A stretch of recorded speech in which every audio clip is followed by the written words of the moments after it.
There is one role in Football Manager this season that lots of people seem to enjoy. That's the boy right there. Today we'll have a closer look at him and how you can get the best out of that position and role.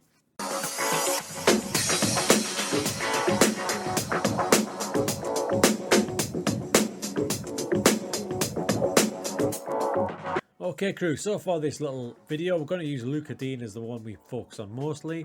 Normally you'd associate him with a traditional style wingback, really aggressive fullback, but today he's going to be our inverted wingback on attack. What's up crew? So for this match we're just going to use a basic 4-2-4 because I want to focus on Digne here and Cash here. We're going to look at their positions and where we expect them to go.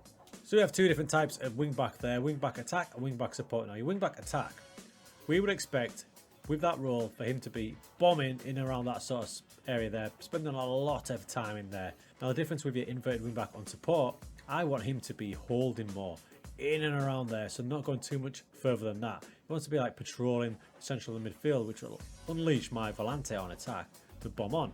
That's the plan.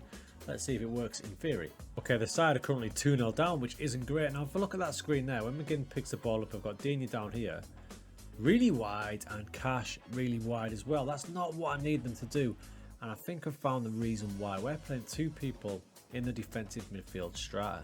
So in this area here I've got two people, and that is actively discouraging both Cash and Digne for coming infield. They don't want to because they feel like it's already covered. Now if I only had one sat maybe in there, that would unleash both of them to do their thing. Digne from an attacking point of view and Cash dropping somewhere in there, but because we've got two, it means they're not comfortable coming inside and they're sticking out wide, spending more time going down here and overlapping, which is dead interesting. And even when we play this out, you can see, so we're playing it now, and there's Watkins, but Digne coming inside eventually, finally gets it, but he's not where he should be. And when he's on attack, I want him up there a lot quicker. I want him in and around the box, past the ball, not after the ball. And the heat map is emphasising this point. We're 49 minutes in now, and Digne here is pretty wide still as an average position. Same with Cash. I'd expect Digne to be somewhere in there and Cash somewhere in there, but these two here, so 7 and 6, because they're holding their position in front of the back four like that, these two don't really want to come inside. Instead they may spend more time playing like traditional wingbacks would. So for this next match, the only change I'm going to make is I'm going to move one of the defensive midfielders out of this sort of strata here and move them forward a bit. So McGinn's going to pop into there. My thinking is now, we'll drop him on defence as well. My thinking is now, we'll see where Digne goes. Will he be more inclined to bomb forward, or will he stick like he did in the last match because these two are too defensive and he doesn't want to get into that zone? Early in the match, but I think my questions and theories have been answered. Check it. So, eyes on Luca Dean, there he is. You can see he's already started bombing on. Remember last time he waited until the ball was past him before he bombed on, but this time he's already making the run forwards. Now as we play it on, you can see him bomb on. Look where he is. Look where he is. So Digne already way forward, way more forward than he was last time in that pocket there. Now last time he wasn't getting farther than here. He was sticking out wide, but now he's really aggressive. So just that little movement of McGinn moving from the defensive midfield position there as a start point to there has encouraged Digne to literally bomb straight into there.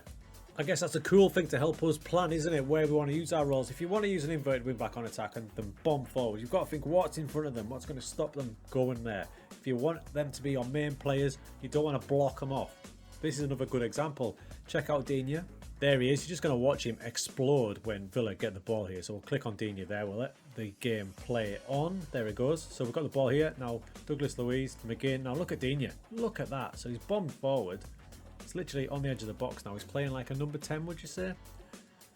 Ball plays on. Ings gets down the right. Who's in the box? Digne. It's going to come back to him. In it goes. He wasn't doing that when he had that double shield in front of him.